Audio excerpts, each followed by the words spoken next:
NDA में उनको support करते वक्त सिद्धे साहब ने कहा है कि मुझे आपसे कोई हमारी डिमांड नहीं है।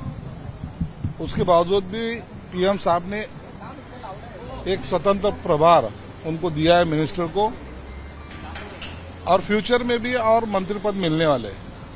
लेकिन जब गठबंधन की सरकार आती है उस टाइम किसी के पास जाके ज्यादा डिमांड करना ये शायद शिंदे साहब के स्वभाव में नहीं।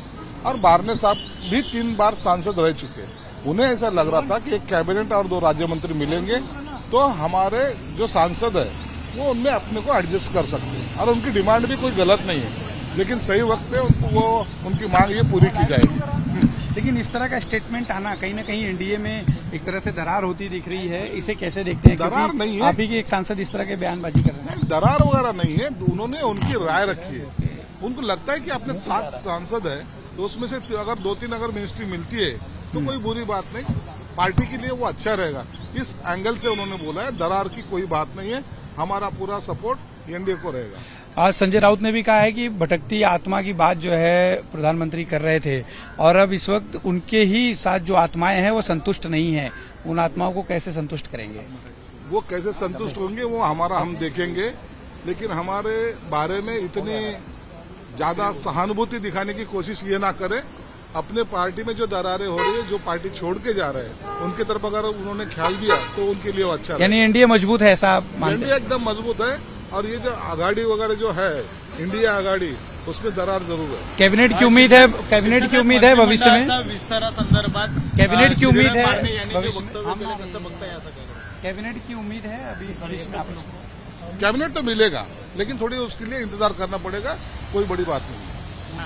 श्रीराम बारणे यांनी जे आहे ज्या पद्धतीने वक्तव्य केलं जाते की आम्हाला कुठेतरी कॅबिनेट दिलंय जागा म्हणून कसं बघताय असं काय वक्तव्य? श्रीराम बारणेंनी जे काही त्यांचं वक्तव्य केलेलं आहे, एक मनातली खतखत त्यांनी बोलून दाखवलेली आहे। परंतु एनडीएला सपोर्ट करताना माननीय मुख्यमंत्र्यांनी कोणतीही आमची अट नाही किंवा कोणतीही आमची डिमांड नाही, या स्पष्ट भावनेतून त्यांनी दिलेला हा पाठिंबा आहे। खासदारांना सुद्धा असं वाटत होतं की आपले 7 खासदार आहेत, त्याच्यातल्यात एक कॅबिनेट आणि 2 राज्यमंत्रीपद मिळतील, या अनुषंगाने त्यांनी केलेलं ते विधान आहे।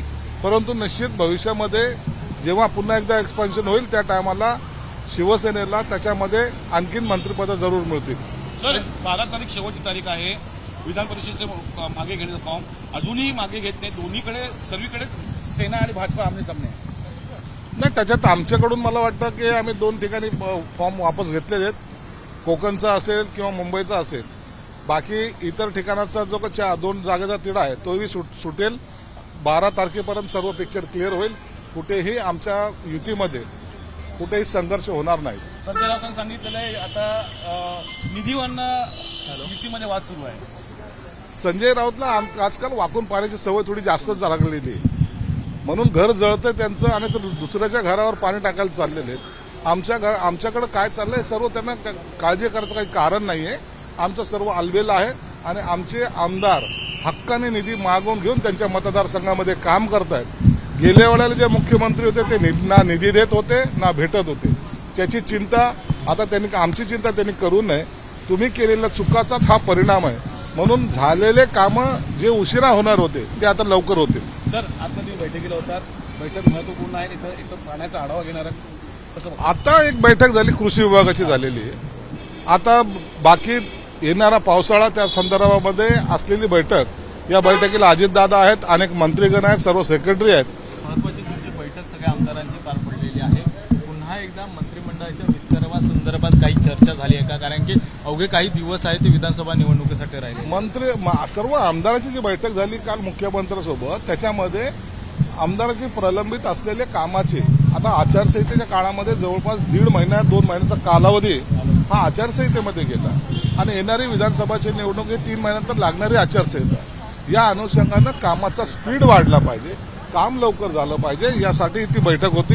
त्यामध्ये कोणत्याही मंत्रिमंडळ विस्ताराची चर्चा झालेली नाही किंवा मंत्रिमंडळात केव्हा होणार या संदर्भात प्रश्न सुद्धा उपस्थित केले नाही। ठाकरेंनी अपयशी ठरलेले खासदार सर्व आले होते आणि त्या खासदारांची काल एक बैठक झालेली आहे, त्यांनी सर्व आढावा घेण्यात आलेला आहे। जिथे जिथे कमी मतं झालेली आहे अशा आमदारांना समज देणार का?